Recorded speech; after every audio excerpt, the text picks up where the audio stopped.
क्या आपने कभी सोचा कि किसी एक नॉर्मल इंसान और एक अमीर इंसान के माइंडसेट में क्या फ़र्क होता है? ऐसा क्या माइंडसेट है जो उन अमीरों को अमीर बनाता है? ज़िंदगी में सब कोई किसी न किसी एक फ़ेज़ में होता है जिसमें वो फाइनेंशियली स्ट्रगल कर रहा होता है। लेकिन उस स्ट्रगलिंग फ़ेज़ में आपका माइंडसेट ही है जो आपको उस स्ट्रगलिंग फ़ेज़ से बाहर निकालता है।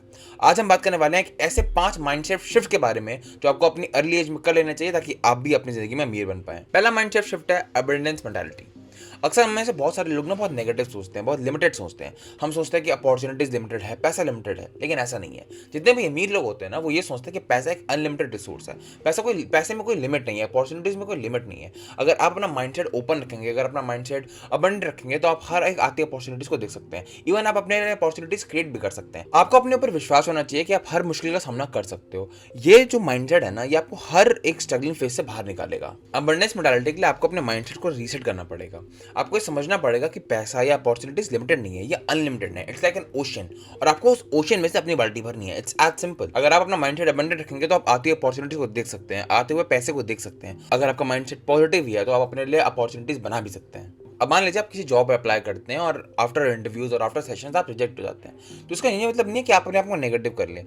आपको अपना माइंडसेट रखना ऐसा करना चाहिए कि अगर मैं यहाँ से रिजेक्ट हो गया हूँ, इसका सिंपल मतलब है कि मेरे लिए और कुछ बड़ा वेट कर रहा है। ये जो माइंडसेट है ना, आपको नई नई अपॉर्चुनिटीज ला के देगा और आप कभी भी डीमोटिवेट नहीं होंगे। हर रिजेक्शन के बाद आपको एक पॉजिटिव एटीट्यूड मेंटेन करना चाहिए।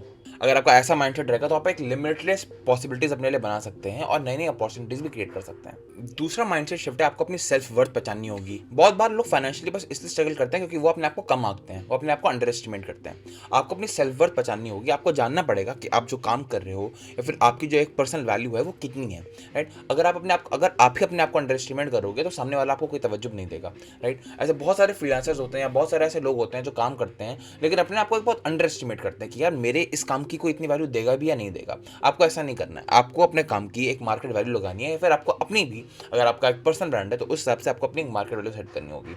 अगर आप ऐसा नहीं करते हैं डेफिनेटली सामने वाला आपको कम आंकेगा और आपको एक अंडर वैल्यू रखेगा और आपको प्रेशर क्रिएट करेगा। अगर आपको अपनी सेल्फ वर्थ पहचाननी है ना, तो आपको अपने अचीवमेंट पे फोकस करना चाहिए। हम सबके टेन्योर में, हम सबकी जिंदगी में एक ना ऐसा फेज होता है जिसमें हमने कुछ अचीव किया होता है। फॉर एग्जाम्पल, अगर आप स्कूल में है तो आपने डेफिनेटली कोई कॉम्पिटेटिव एग्जाम क्रैक किया होगा या फिर अपने क्लास में फर्स्ट आए होंगे। अगर आप कोई जिम कॉम्पिटिशन में या फिर किसी कॉम्पिटिशन में तो शायद आप उसमें फर्स्ट आए होंगे, आपने ट्रॉफी जीती होगी। ये अचीवमेंट्स आपके लिए तब काम में आते हैं जब आप कभी डिमोटिवेट फील कर रहे होते हो। फॉर एग्जाम्पल, अगर आप एक स्कूल टॉपर थे और एक कॉलेज के प्लेसमेंट सीजन में आने के बाद आप स्ट्रगल कर रहे हो कि क्या मैं कर भी पाऊंगा या मैं नहीं कर पाऊंगा, तो you can rely back upon those achievements कि हाँ यार मैंने तब कर लिया था तो मैं अभी भी कर ही सकता हूँ। इससे आपको और बूस्ट मिलता है और आप और मोटिवेट फील करते हो और आप अपने उस अचीवमेंट्स को अपने प्रेजेंट लाइफ में इंप्लीमेंट कर सकते हो। उस अचीवमेंट को देखने से आप ये भी एनालाइज कर पाओगे कि आपने कहाँ कहाँ गलती करी है। उस अचीवमेंट को पाने के लिए डेफिनेटली आपने कुछ ऑब्स्टेकल्स को पार किया होगा, कुछ गलतियों को सुधारा होगा। आपको उन गलतियों को ध्यान रखना चाहिए कि शायद मैंने तब ये गलती करी थी, क्या मैं वो गलती अभी भी कर रहा हूँ? यार मैं तब प्रोक्रेस्टिनेट कर रहा था, क्या मैं अभी प्रोक्रेस्टिनेट कर रहा हूँ? क्या मैं तब दोस्तों के साथ ज़्यादा टाइम स्पेंड कर रहा था, क्या मैं अभी भी दोस्तों के साथ ज़्यादा टाइम स्पेंड कर रहा हूँ? तो आपको ये गलतियाँ पहचाननी पड़ेंगी और इन गलतियों को ओवरकम करना पड़ेगा। जैसे जैसे आप इन गलतियों को ओवरकम करते जाओगे, आप अपने गोल के और नज़दीक पहुँचते जाओगे और आपकी सेल्फ वर्थ और बड़ी होती जाएगी। फॉर एग्जाम्पल, अगर आपका कोई बिजनेस वेंचर फेल हो गया तो आपको ये समझना पड़ेगा कि वो फेल हुआ क्यों।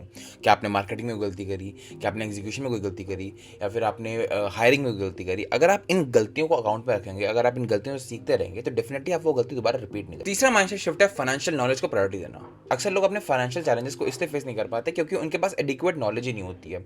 अगर वे किसी प्रॉब्लम फंस जाते हैं तो एकदम हक्का बक्का फील करते हैं कि अब मैं इसमें करूँगा, क्योंकि उनके पास एक नॉलेज बेस ही नहीं है। आपको हमेशा सीखने की टेंडेंसी रखनी पड़ेगी। आपको ये देखना पड़ेगा कि आप कहाँ से नॉलेज ले सकते हो। It could be books, it could be any online resource, it could be YouTube videos, it could be anything. पर लेकिन आपको हमेशा सीखते रहना चाहिए। आपको लेटेस्ट ट्रेंड से अवेयर रहना पड़ेगा और मार्केट में जैसी भी हलचल हो रही है आपको उससे अवेयर रहना पड़ेगा। ये फाइनेंशियल नॉलेज आपको 5 ईयर्स डाउन द लाइन या 10 ईयर्स डाउन द लाइन, जब भी आप किसी प्रॉब्लम में फंसते हैं, आपको डेफिनेटली नॉलेज हेल्प करेगी। अपनी फाइनेंशियल नॉलेज को बूस्ट करने के लिए आप बहुत सारे रिसोर्सेज का इस्तेमाल कर सकते हैं। आप बुक्स का इस्तेमाल कर सकते हैं, आप वेबिनार्स ले सकते हैं, आप आर्टिकल्स पढ़ सकते हैं, राइट। लेकिन आपको जो भी मार्केट में चीज़ें होती हैं आपको उनसे अवेयर जरूर रहना पड़ेगा। आपको और भी कई चीज़ों के बारे में सीखना पड़ेगा, जैसे financial planning, investments, SIPs, market trends के बारे में आपको सीखना पड़ेगा। आपको अपने रिटायरमेंट प्लानिंग के बारे में सीखना पड़ेगा, इमरजेंसी फंड्स के बारे में सीखना पड़ेगा। ये सारी नॉलेज जो आप गैदर कर रहे हो ना, ये आपको 5 years down the line, 10 years down the line, जब भी आपके लाइफ में कोई प्रॉब्लम आती है ये डेफिनेटली आपको पे आउट करेगी। ये सारी चीज़ें आपको फाइनेंशियली वेल प्लान बनाएंगी और आपकी लाइफ में फाइनेंशियली स्टेबिलिटी लेके आएंगी। आपको अपने लिए एक फाइनेंशियल गोल सेट करना पड़ेगा कि 5 ईयर्स डाउन द लाइन या फिर 6 ईयर्स डाउन द लाइन या 6 मंथ्स डाउन द लाइन आपको ये पर्टिकुलर चीज़ खरीदनी है या फिर इस पर्टिकुलर लेवल पे आना है। इस फाइनेंशियल गोल को अचीव करने करने के लिए आपके पास नॉलेज होना बहुत ज़रूरी है।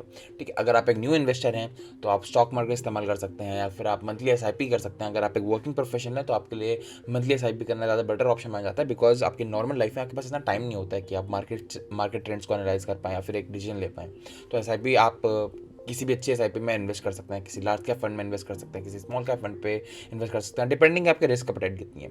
अब यहाँ पे रिस्क और रिवॉर्ड रेशियो कह सकते हैं, जितना ज़्यादा आप रिस्क लेंगे आप उससे ज़्यादा आपको रिवॉर्ड मिलेगा, लेकिन आपका रिस्क अपटाइट भी उतना होना चाहिए। चौथा माइंडसेट शिफ्ट है फेलियर्स को एक लर्निंग अपॉर्चुनिटीज के साथ देखना। हर किसी की जिंदगी में अप्स एंड डाउन आते हैं, आप इनसे बिल्कुल नहीं बच सकते, लेकिन आप क्या कर सकते हैं कि जितने भी आपके फेलियर्स हैं, जितने भी आपके मिस्टेक्स हैं, आप उनसे सीख कर उनको अपने नए डिसीजन में इंप्लीमेंट कर सकते हैं। हो सकता है आपने कोई फाइनेंशियल एरर कर दिया हो सकता है आपने लाइफ में या फिर किसी के साथ कोई मिस्टेक कर दी हो। आप उस मिस्टेक से सीखिए कि आप उसको क्या बेटर कर सकते थे, और अब आने वाली लाइफ में, आने वाली चीज़ों में आप उस चेंजेस को इंप्लीमेंट कीजिए। फेलियर से हमें ये तरीका पता चलता है कि हमें क्या नहीं करना होता है। अगर आप अपने फेलियर्स को एनालाइज करोगे तो आप एक बेटर डिसीजन ले सकते हो। फेलियर से बचने का कुछ लोग तरीका ये बताते हैं कि आप सामने वाले के फेलियर्स को ऑब्जर्व कर सकते हो। आर्यभट्ट ने भी कहा था कि मेरे पास ज़्यादा एक्सपीरियंस इसलिए है क्योंकि मैंने दूसरों की गलतियों से सीखा है।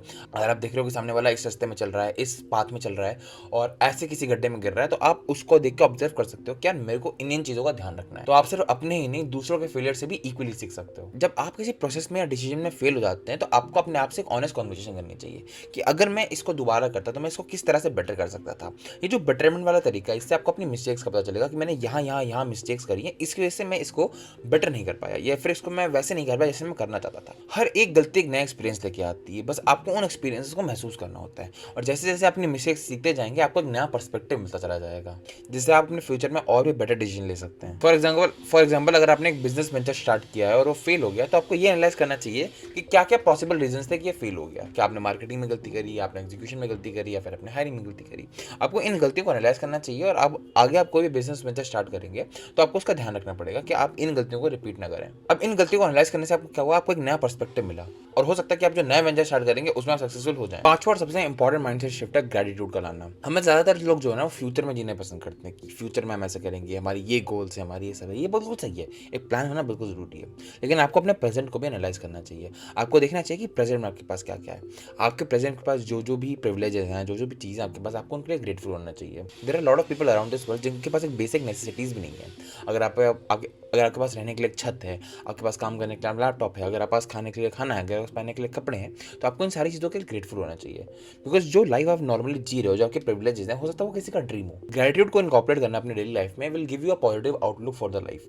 आप हर चीज़ को एक पॉजिटिव नज़र से देखते हैं, और यही पॉजिटिव माइंडसेट आपको बहुत सारी चीज़ों में काम में आएगा। बहुत सारे सिनेरियोज अपनी लाइफ में ऐसे फेस करोगे इसमें आप बहुत नेगेटिव हो जाओगे, जिसमें आपको लगेगा कि शायद आपके साथ कुछ भी सही नहीं हो रहा है, लेकिन तब यही पॉजिटिव माइंडसेट आपको आगे लेके आएगा। आपको ग्रेटिट्यूड को अपनी डेली लाइफ में इनकॉर्पोरेट करना चाहिए। इसके बहुत सारे तरीके हैं, जैसे आप रेगुलरली थैंक यू बोल सकते हैं, लेकिन थैंक यू से बोले नहीं, आपको वो चीज़ फील भी करनी चाहिए। अगर आप रोज़ सुबह उठते हैं और आपके पास एक पानी का गिलास है, आप उसको देख के फील कीजिए कि मेरे पास एक पानी का गिलास है। इट्स अ बिग थिंग, क्योंकि इससे बहुत सारे लोग हैं जिनके पास पीने के लिए सही से पानी भी नहीं है, साफ पानी भी नहीं है, लेकिन I can drink a clean water in my own conveniences. आपको उसके लिए ग्रेटफुल होना पड़ेगा, तो आपके लिए दिल से आपको थैंक यू बोलना चाहिए। बहुत सारे लोग जर्नल्स मेंटेन करते हैं जिसमें वो उन सारी चीज़ों के बारे में लिखते हैं जिनके लिए वो ग्रेटफुल है। It could be good people in your life, it could be a good vehicle, it could be good cloth, it could be a good company, it could be a money flow, it could be anything. ये सारी चीज़ें आपको life के लिए positive outlook देती जाएगी। जैसे जैसे आप ग्रेटफुल होते जाओगे वैसे आपका माइंडसेट भी अबंडेंट होता जाएगा। और back to the first point, जैसे जैसे आपका माइंडसेट अबंडेंट होता जाएगा आपके पास और पैसा आएगा और आपके पास और अपॉर्चुनिटीज आएंगी। ग्रेटिट्यूड में रहना आपके दिमाग से नेगेटिविटी को भी दूर करता है, क्योंकि आपके दिमाग की नेगेटिविटी एक ऐसी चीज़ है जो आपको पुल बैक करती है। तो दोस्तों ये थी कुछ ऐसे 5 माइंडसेट शिफ्ट जो आपको अपने डेली लाइफ में इनकॉर्पोरेट करने चाहिए ताकि आप भी फाइनेंशियली स्टेबल हो पाए। अगर मैं 5 माइंडसेट शिफ्ट को कंक्लूड करना चाहूँ तो वो थी abundance mindset, financial literacy, self belief, gratitude and learning from failures. आपको इन 5 चीज़ों को अपनी लाइफ में इनकॉर्पोरेट करना चाहिए ताकि आप भी एक बेटर पर्सनैलिटी बनकर निकल पाए। अगर आपको हमारा वीडियो पसंद आया तो उसको लाइक कीजिए और दोस्तों के साथ शेयर कीजिए और हमारे चैनल को सब्सक्राइब कीजिए। मैं मिलता हूँ आपसे अगले वीडियो में।